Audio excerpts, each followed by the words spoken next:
Right now, the most valuable companies on Earth are racing to sell you their stock. For decades, the best tech companies stayed private, growing in the dark and out of reach. But suddenly, the doors are swinging open, and ordinary people are finally getting an invitation to buy in at the ground floor. The public narrative is one of a lifetime opportunity, the chance to own a piece of the technology that will supposedly define the next 100 years. While the headlines celebrate this new access, a different perspective is emerging from the corners of the market where the data is actually tracked. In the financial world, an open door is never an act of charity.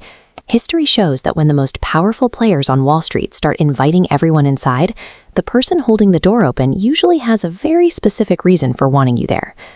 To understand those motives, we have to look at how a trade actually works. In the stock market, every buyer needs a seller. If you are trying to buy stock, someone, somewhere, has to be willing to give it up to you. In this AI boom, the people on the other side of the trade aren't random. They are the founders, like Sam Altman, the early employees, and the venture capitalists who funded these companies when they were nothing. Nobody understands these businesses better than they do. This creates a fundamental contradiction. If the AI future is as bright as the public is being told, why are the creators of that future so eager to trade their shares for your cash?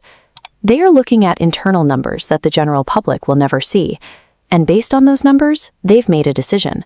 They'd rather have the liquidity now than the equity later. This is a classic case of information asymmetry, where the seller knows everything and the buyer knows the least.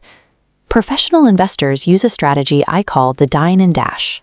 They wait for the moment when the story is loudest and the optimism is at its peak, because that's when they can get the most money for the thing they're selling.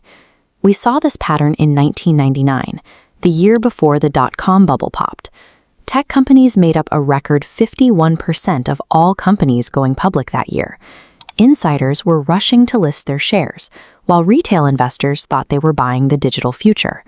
The immediate aftermath was catastrophic. The Nasdaq crashed 75%, erasing $5 trillion. 10 years later, only 29% of those growth companies were still standing as independent businesses. Most of what retail investors bought simply evaporated. We saw it again in 2021 with the SPAC boom. Wall Street pushed over 600 of these blank check companies to the public in a single year. The goal was to bypass the standard vetting of a normal IPO, reaching the public market faster and with less scrutiny. Once the retail money flowed in, the insiders made their exit. By 2022, companies that went public through a SPAC lost an average of 67%. This is the cycle Wall Street uses to orchestrate exit liquidity. They use the hype of a revolutionary trend to find a crowd of enthusiastic buyers, allowing insiders to hand off the risk before the crash. To see why this is happening again today, we have to look at the smoking gun data that is currently terrifying the insiders: the catastrophic gap between massive infrastructure spending and actual revenue. This year, the largest tech companies will spend $725 billion building out AI. To understand that scale, if you spent $1 million every single day, starting from the day the Roman Empire fell, through the Renaissance and both world wars, you still wouldn't match what big tech spends on AI in 1 year. But the entire AI economy only generated an estimated $110 billion in revenue over the last 12 months. The entire industry is earning back only 15% of what is being spent. In any other sector, spending 7 times more capital than you earn back would be considered a fundamentally broken business model. The problem extends to the companies actually using the technology. An MIT study of hundreds of corporate AI rollouts found that 95% of them produced zero measurable return on investment. OpenAI is the perfect example of this disconnect. While they brought in $13 billion in revenue last year, they nearly tripled that in losses. By their own estimates, they expect a net loss of $38 billion by 2025. They expect to burn over $100 billion by 2029. Yet, despite these losses, their last funding round valued the company at $852 billion. These valuations are no longer tied to balance sheets. They are bets on a future where every single one of these massive capital outlays pays off perfectly, a reality that currently has no basis in the data.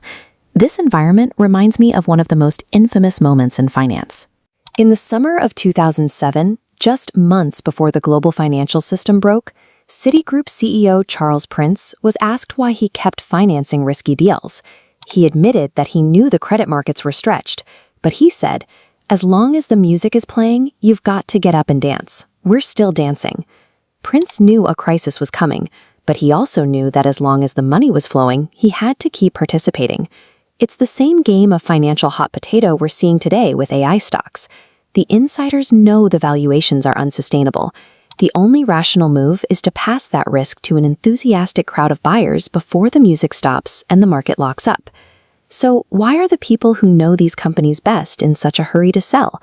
Because it's the only mathematically sound move to make before the fundamentals catch up to the hype. No one can tell you exactly when this bubble will pop. Anyone who hands you a date and acts like they know is lying.